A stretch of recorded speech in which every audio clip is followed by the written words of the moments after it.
ပါဝန်းကျင်လောကရအခြေအနေရရက်ကိုဘာတွေနဲ့တွန်းလှန်မလဲဆိုတာဘုရားမြတ်စွာရဲ့စာပေပိဋကတ်ထဲမှာထင်ရှားရှိပေါ့အဲ့ဒီဤကောင်းစနစ်တွေကိုဗမာပြည်ကိုလာရောက်ပြီးတော့ကမ္မထတရားလေးလာအထောက်သွားတဲ့ပုဂ္ဂိုလ်တနည်းအားဖြင့်ဗမာပြည်ကရသွားတဲ့ဤစနစ်အတိုင်းနိုင်ငံရခြားတိုင်းတစ်ပါးမှာကမ္မထပြနေတဲ့ပုဂ္ဂိုလ်တွေစီကနေပြီးတော့ကမ္မထအထုဤစနစ်ကနေရရှိသွားတဲ့စိတ်ဓာတ်ခွန်အားတိုးမြင့်တဲ့ဤတွေ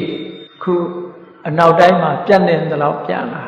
ဒါဘာဖြစ်လို့သိရတယ်လဲလို့ဆိုလို့ရှိရင်နောက်တိုင်းမှာရှိတဲ့အချို့ဆေးရုံကြီးတွေမှာဒီစနစ်တွေကိုအသုံးပြုနေတယ်ခြေခြေပြန့်ပြန့်သုံးလာကြတယ်သုံးလာရုံနဲ့မကဘူးတက္ကသိုလ်ပညာရပ်တစ်ခုအနေနဲ့ပဲဒီစနစ်တွေကိုသင်လာတာတွေရှိလာဘုရားဘာသာနိုင်ငံတွေကတော့ဒီနာမည်နဲ့မရှိဘူးတရားရိပ်သာတွေဖွင့်ထားပြီးတော့ထိုတရားရိပ်သာတွေမှာတရားစခန်းတွေဝင်ရောက်ပြီးတော့ဓမ္မကျင့်စဉ်တွေကျင့်ကြတယ်သမထအကျင့်ပဲဖြစ်ဖြစ်ဝိပဿနာအကျင့်ပဲဖြစ်ဖြစ်အဲ့ဒီအကျင့်တွေကျင့်ကြံကြိုးကုပ်အားထုတ်နေကြတယ်ဒါစိတ်ရဲ့ခုခံစွမ်းအားတွေကိုမြင့်တင်ပေးနေတဲ့အခြေအနေတွေပဲလူတွေမှာယောဂဝေဒနာဖြစ်လာတာနဲ့တပြိုင်နက် stress ဆိုတာရှိတာစိတ်ဖိစီးမှုဓာတ်တွေရှိတာတရားမှာကြောက်တယ်အဲ့ဒါလိုစိတ်ဖိစီးမှုဓာတ်တွေကိုလျှော့ချတဲ့နည်းစနစ်ကဘာလဲလို့ဆိုရင်တတိပဒံကျင့်စဉ်ကိုအခြေခံပြီးတော့စိတ်ဖိစီးမှုကိုလျှော့ချတဲ့နည်းစနစ်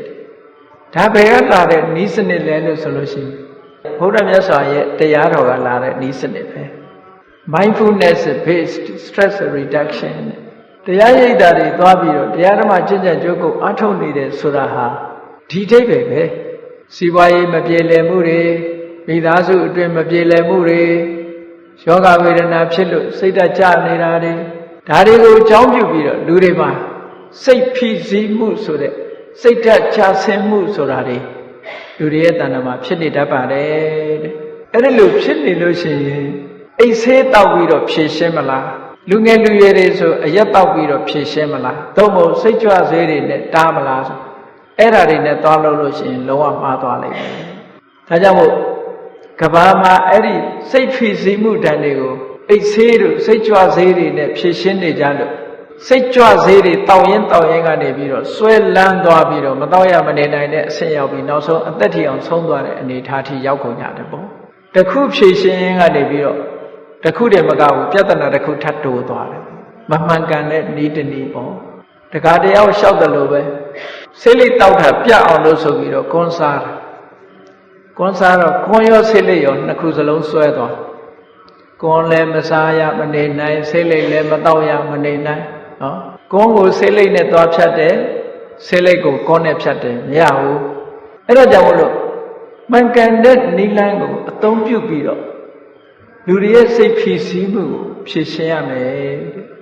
အဲ့ဒီနည်းဟာဘာလဲလို့ဆိုရင်တတိတရားကိုအခြေခံပြီးတော့ချင့်ကြံတဲ့နည်းစနစ်နဲ့စိတ်ဓာတ်ချဆင်းမှုစိတ်ဓာတ်ဖြည့်ဆည်းမှုကိုလျှော့ချနိုင်ရတယ်ဒါဗုဒ္ဓမြတ်စွာရဲ့နည်းပဲအေးလောကကြီးမှာအစဉ်ပြေးနေရင်လည်းပဲဒီစိတ်ဓာတ်အခြေအနေတွေကတစ်မျိုးတစ်မျိုးပြောင်းတယ်ပင်ကိုယ်စိတ်အခြေအနေဆိုတာလေးကိုထိန်းနိုင်ဖို့ရအတွက်နှစ်ခုစလုံးကိုထိန်းဖို့သိဖို့လိုတယ်လူရဲ့စိတ်ဆိုတာလျှက်စစ်မီးလိုပဲလျှက်စစ်မီးကတခါတခါမီးအားတွေမြင့်လာတာရှိတယ်လေတခါတရံမီးအားကျသွားတာရှိတယ်မီးအားကျသွားရင်ဘာဖြစ်တယ်မီးကောင်းကောင်းမလင်းတော့ဘူးမီးအားတွေမြင့်သွားရင်ဘာဖြစ်လဲဖန်ကြောင်းတွေမီးသီးတွေပေါက်ကွဲကုန် transformer တွေပေါက်ကွဲကုန်ဟောအဲ့ဒါဖြစ်တာလို့ပဲလူရဲ့စိတ်ထဲမှာလည်းတခါတည်းစိတ်ဓာတ်တွေကျသွားလို့ရှိရင်ပုံမှန်မှမဖြစ်ဘူးစိတ်ဓာတ်ကတိတ်တက်သွားပြန်လို့ရှိရင်လည်းခုနပေါက်ကွဲတာမျိုးဖြစ်ပြန်အဲ့ဒီနှစ်ခုကိုညှိပြီးတော့နေဖို့ရအတွက်စိတ်ဓာတ်ခွန်အားတွေကိုခုခံအားတွေကိုလေ့ကျင့်ယူရမယ်တဲ့ကဲဘယ်လိုလေ့ကျင့်မလဲဒီတရားကိုဘယ်သူဟောခဲ့တာလဲလို့ဆိုရင်ဒီကနေ့ဗတ္ထကဘာလို့ခေါ်တဲ့ဟောဒီကဘာကြီးကဘာထဲမှာအထူးခြားဆုံးအကောင်းဆုံးကဘာဖြစ်လို့ဗတ္ထကဘာလို့ခေါ်တယ်ဒီဗတ္ထကဘာကြီးဟာဘုရားငါးစုပွင့်ခဲ့တဲ့ထဲမှာပထမဆုံးပွင့်တဲ့ဘုရားကကကုတန္တဘုရားဒုတိယပွင့်တာကကောဏခမနဘုရားတတိယပွင့်တာကကသဗ္ဗဘုရားစတုထအချိန်ပွင့်ပြီးတော့ဒီကနေ့ထိသာသနာတော်ထင်ရှားရှိနေတာကဂေါတမမြတ်စွာဘုရား နောက်ပွင့်လက်တကအရိမေတ္တရာမြတ်စွာဘုရားအဲ့ဒီမှာဒီကနေ့ဒီနီးစနစ်ကိုဟောခဲ့တာဗဒ္ဒကဘာမှာအဦးဆုံးပွင့်တော်မူတဲ့ကကုတ္တန္တမြတ်စွာဘုရားကဟောခဲ့တဲ့တရားမိမိရဲ့တပည့်ယဟန်တော်တွေကိုပတ်ဝန်းကျင်ရဲ့အခြေအနေအလိုက်ခုခံအားတွေတွတ်တက်လာစိတ်ပိုင်းဆိုင်ရာခုခံအားတွေကိုဘယ်လိုတိုးမြင့်ရမယ်ဆိုတာကိုမြတ်စွာဘုရားဟောတာဒီကနေ့ခေတ်မှာမြတ်စွာဘုရားကိုလာလာပြီးတော့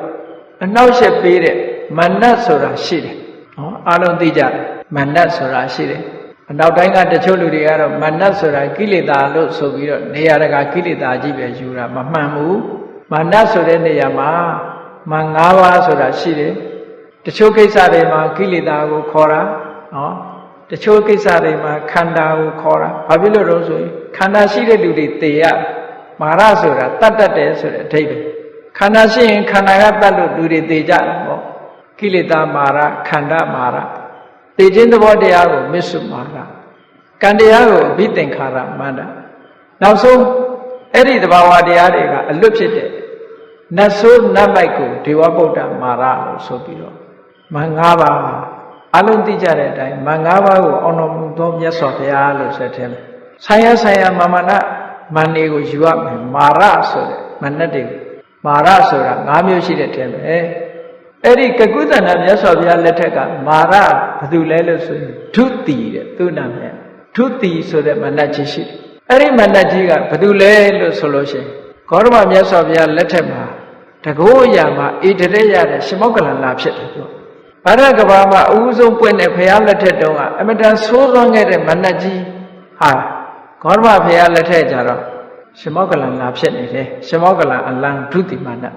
အဲ့ဒီဒုတိမနတ်ကဘလောက်ဆိုးတယ်လဲလို့ဆိုလို့ရှိရင်ကကုတ္တန္တမြတ်စွာဘုရားလက်ထက်ကယဟန်တော်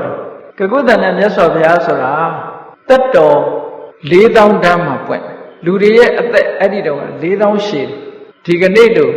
တုန်နန်းအသက်မျိုးမဟုတ်ဘူးအဲ့ဒီခေတ်ကလူတွေကနှစ်ပေါင်း4000အသက်ရှည်ကြတယ်အဲ့ဒီနှစ်ပေါင်း4000အသက်ရှည်တဲ့ခေတ်မှာဒုတိမနတ်ကဘုရားသခင်သုံးတဲ့ပတ်ဝန်းကျင်မှာရှိတဲ့လူတွေကိုဝင်ပြီးတော့ပူးပြီးတဲ့အခါထိုလူတွေရဲ့စိတ်ပြောင်းအောင်လုပ်ပြီးတော့လူတွေရဲ့လှုပ်ဆောင်ချက်ကိုအမျိုးမျိုးလုပ်တယ်အကောင်းဖြစ်အောင်လုပ်တယ်အဆိုးဖြစ်အောင်လုပ်တယ်ပတ်ဝန်းကျင်အခြေအနေရလူတွေရဲ့စိတ်ဆိုတာပြောင်းသွားနိုင်တယ်လေဒီခုခေတ်လည်းရှိတာလေတစ်ဖက်သားကကောင်းရင်ကိုယ်ကကောင်းပြန်တစ်ဖက်သားကဆိုးရင်ကိုယ်ကဆိုးပြန်အဲ့ဒါလို့ပြောင်းလဲတော့အောင်သူကဘာတွေလုပ်တုံဆိုရင်ကကုသနာမြတ်စွာဘုရားသတင်းသုံးတဲ့ပတ်ဝန်းကျင်မှာရှိတဲ့အလုံးနိုင်ငံသူနိုင်ငံသားတွေကိုဝင်ပူးပြီးတော့အကျင့်ကောင်းအနေထိုင်ကောင်းဘုရားတပည့်ယဟန်တွေကိုဆဲခိုင်းတယ်နေမငဆလာသမျှယဟန်တွေလက်ညှိုးထိုးဆဲရုပ်မာပြောကြဆဲကြရဲကြဘယ်သူကမှယဟန်တွေကိုယူသေးလေးစားမှုမပြုဘူးတန်ဃာတွေကိုဆဲကြအမျိုးမျိုးနဲ့ဆဲကြရဲကြပြောင်ကြလောင်ကြအဲ့ဒီလိုလုပ်တဲ့အခြေအနေတစ်ခုကြုံခဲ့ရတယ်ပေါ့ဒါအနှစ်4000တန်းကလူတွေနော်မနတ်ကြီးရဲ့လှိစားချက်ကြောင့်ယဟန်တန်ဃာတွေကိုဆဲရီတိုင်းထွားအကျုပ်ဓမ္မတွေပြောကြဆိုကြတဲ့အဲ့ဒီလိုအခြေအနေမျိုးကြုံတဲ့အခါကျတော့ယဟန်တွေရဲ့စိတ်ဓာတ်ခုခံအားတိုးတက်ဖို့အတွက်မြတ်စွာဘုရားကဘာတရားဟောတယ်လဲမြတ်စွာဘုရားကจิตသားယဟန်တို့ဒီကနေ့ကစပြီးတော့နေရောညရောမေတ္တာဘာဝနာပွားကြဆိုပြီးမေတ္တာပွားခိုင်းတယ်အားလုံးသောတတ္တဝါတွေပေါ်မှာချမ်းသာကြပါစေအစဉ်ပြေကြပါစေဆိုတဲ့မေတ္တာဘာဝနာပွားပါတဲ့အစဉ်မပြေတဲ့ပုဂ္ဂိုလ်တွေကိုကြည့်ပြီးတော့ကရုဏာဘာဝနာပွားပါအစဉ်ပြေနေတဲ့ပုဂ္ဂိုလ်တွေကိုကြည့်ပြီးတော့မုဒိတာပွားပါအလုံးတ attva တွေယမယခသူကံအလိုက်ဖြစ်နေကြတာပဲလို့ကံကံဤအကျိုးတရားကိုဆင်ခြင်ပေးပါလို့မြတ်စွာဘုရားကမေတ္တာကရုဏာမုဒိတာဥပေက္ခလို့ဆိုတဲ့ဗြဟ္မစိုးတရား၄ပါးဗြဟ္မဝိဟာရတရား၄ပါးကိုဉာဏ်တော်တွေကိုအထူးတလဲတခြားကမ္မထံကိုမပွားစေပဲနဲ့အဲ့ဒီကမ္မထံကိုပွားစေ။ဘာဖြစ်လို့တော့ဆိုလို့ရှိရင်မေတ္တာကမ္မထံရဲ့အကျိုးသက်ရောက်မှုဟာကျန်တဲ့ပုဂ္ဂိုလ်ရဲ့ဆဲရေးတိုင်းတော်မှုကိုဒီပုဂ္ဂိုလ်ကလည်းခံနိုင်တယ်။တစ်ဖက်ကလည်းပဲမေတ္တာထားတဲ့ပုဂ္ဂိုလ်ကျန်တဲ့ပုဂ္ဂိုလ်ကပြတုံ့ပြန်ပြီးတော့မေတ္တာထားလာတတ်တယ်ပေါ့။ယဟန်တွေကိုမလုံးမုန်းထားဖြစ်ပြီးတော့ဆဲရေးတိုင်းထွားနေတဲ့ပုဂ္ဂိုလ်တွေကိုမေတ္တာဘာဝနာပွားသောအဖြစ်ယဟန်တွေရဲ့စိတ်ဓာတ်ခွန်အားတွေလည်းမြင့်တက်လာတယ်။တစ်ဖက်သားတွေလည်းတဖြည်းဖြည်းစိတ်ဓာတ်ပြောင်းလဲပြီးတော့သွားနိုင်တယ်။ဒါလက်တွေ့ကျင့်သုံးရမယ်မေတ္တာတရားမေတ္တာတရားနဲ့ခုခံခြင်းအပြင် မိမိရဲ့စိတ်ဆွမ်းအားတွေတက်လာတဲ့အပြင်